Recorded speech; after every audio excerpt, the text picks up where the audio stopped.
wararkii ugu dambeeyay Iran iyo Israa'iil. Dowladda Iran ayaa markii ugu horeysay ka hadashay khasaaraha soo gaaray goobaha lagu keediyo macdanta laga sameeyo hubka nuclear-ka. Afhayeen u hadlay ururka tamarta atomikada ee Iran ayaa sheegay in khasaare xadidan una badan burbur uu soo gaaray goobaha kobcinta macdanta laga sameeyo nuclear-ka. Waxaa jiray burbur xadidan oo soo gaaray meelaha qaar, waxaynu goobta ka saarnay qalabka iyo agabka, mana jirin waxyeelo soo gaartay macdanta, ayuu yiri afhayeenka. Sidoo kale dowladda Iran ayaa soo jeedisay digniino culus. wasiirka difaaca ee Israa'iil ee lagu magacaabo Israel Kadis ayaa sheegay in Tehran ay guban doonto haddii Iran ay sii wado gantaalada. Hadal uu jeediyay intii lagu guda jiray qiimeynta saraakiisha militariga, Kadis wuxuu yiri keligii taliyihii Iran wuxuu u rogayaa muwaadiniinta Iran la heystayaal, wuxuuna abuurayaa xaqiiqo taasi oo ay gaar ahaan dadka degan Tehran ay qiimo weyn ku bixin doonaan weerarka dambiilaha ee lagu qaaday rayidka Israa'iil. Weli waxaa iska soo daba dhacaya wararkooda. Dhanka kale, dowladda Iran gaar ahaan warbaahinta Iran ayaa ku waramaysa in sirdoonka Iran gacanta ku dhigeen 2 gaari oo lagu soo dhex qariyay diyaaradaha aan duuliyaha lahayn, kuwaasoo u muuqday in loo diyaarinayo weeraro laga abaabulo gudaha Iran inay Israa'iil fuliso. 2 gaari ee la qabtay mid waxaa lagu sheegay inuu ahaa xamuul, waxaana lagu qabtay gobolka Sanjaan, halka gaariga kalena uu ahaa Toyota Hilux oo lagu qabtay magaalada Kermanshah. waxaana kaloo la xiray shakhsiyaad la sheegay in lagu tuhumayo la shaqeynta sirdoonka Israa'iil. Ma jiro macluumaad rasmi ah oo ay sirdoonka Iran baahiyeen, balse haddii la xaqiijiyo gaadiidkan in lagu soo qariyay diyaaradaha aan duuliyaha lahayn xilli horaantii Jimcihii ay Israa'iil qiratay weerarada ay ka fulisay Tehran in qaar ka mid ah laga abaabulay gudaha, maadaama saldhigyo ay halkaa ku lahaayeen Mossad. wuxuuna weerarka dib inoo xasuusinayaa howlgalkii 1 bishii Juun ay Ukraine ka fulisay gudaha Ruushka oo sidan oo kale gaadiid lagu qariyay diyaaradaha aan duuliyaha lahayn gudaha loo geliyay Ruushka. haddaba shacabka Israa'iil ayaa xalay la kulmay habeenkii ugu dhiig daadashada badnaa kadib weerarkii Oktoobar 7 ee sanadkii 2023 ay kooxaha iska caabinta Falastiiniyiinta ka geysteen dhul laga xoogay shacabka Falastiin, balse ay Tel Aviv ugu yeerto koonfurta Israa'iil. Iran ayaa mowjado gantaaladeed balastikada ah ku weerartay magaalooyinka waaweyn ee Israa'iil, iyadoona xudunta weerarkeeduna uu ahaa Tel Aviv. Tehran ayaa sheegtay in weerarkan uu jawaab u yahay weerarkii ay Israa'iil Jimcihii ka geysatay dalka Iran oo meelaha la bartilmaameedsanayayna ay ku jiraan goobaha barnaamijkeeda nuclear-ka iyo weliba xarumaha militarigeeda.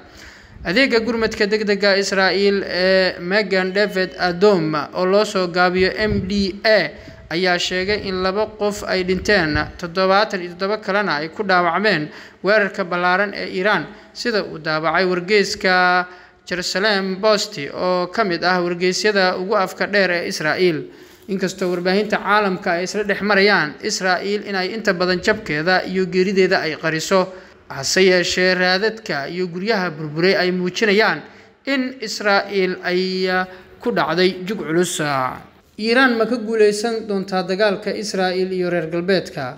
Dagaalka u dhexeeya Iran iyo Israa'iil ayaa galay weji cusub khatar ah kadib weeraro isdaba joog ah ay labada dhinacba isweydaarsanayaan, kuwaasoo saameeyay gudaha Taliban iyo Tehran oo caasimado u kala ah Israa'iil iyo Iran iyo goobo kale oo istiraatiiji ah. inkastoo Israa'iil ay leedahay awood ciidan iyo sirdoon sare, haddana Iran ma ahan dal si sahlan lagu caburin karo.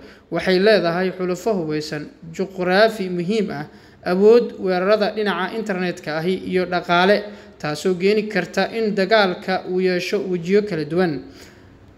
Iran iyo juqraafiga goobaha halista ah ay maamusho waxaa ka mid ah 1 marinka Hormuz, wadnaha tamarta adduunka.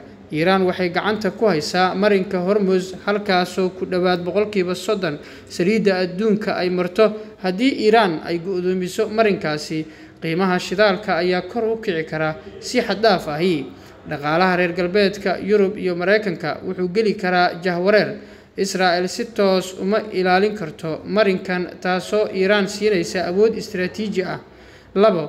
Badda Cas iyo Yemen. Xuutiyiinta iyo maraakiibta ganacsiga. Iiraan waxay si buuxda u maamushaa dhaqdhaqaaqa hubka iyo weerarada diyaaradaha aan duuliyaha lahayn ee Yemen. Xuutiyiintu waxay weerari karaan dekedaha Israa'iil ee Eilat iyo maraakiibta caalamiga ah. Tani waxay curyaamin kartaa ganacsiga iyo sahayda amniga Badda Cas. Weerarka Khaybarka. Hubka aamusnaanta. Iiraan waxa ay caan ku tahay weerarada Khaybarka ee qorshaysan. Kooxda ABT-33, ABT-34 iyo ABT-39 waxa ay weeraro la beegsadeen bangiyada shidaalka iyo difaacyada reer galbeedka. Haddii Iiraan ay bartilmaameedsato nidaamyada korontada iyo isgaarsiinta Israa'iil, waxay keeni kartaa jahwareer bulsho iyo amni.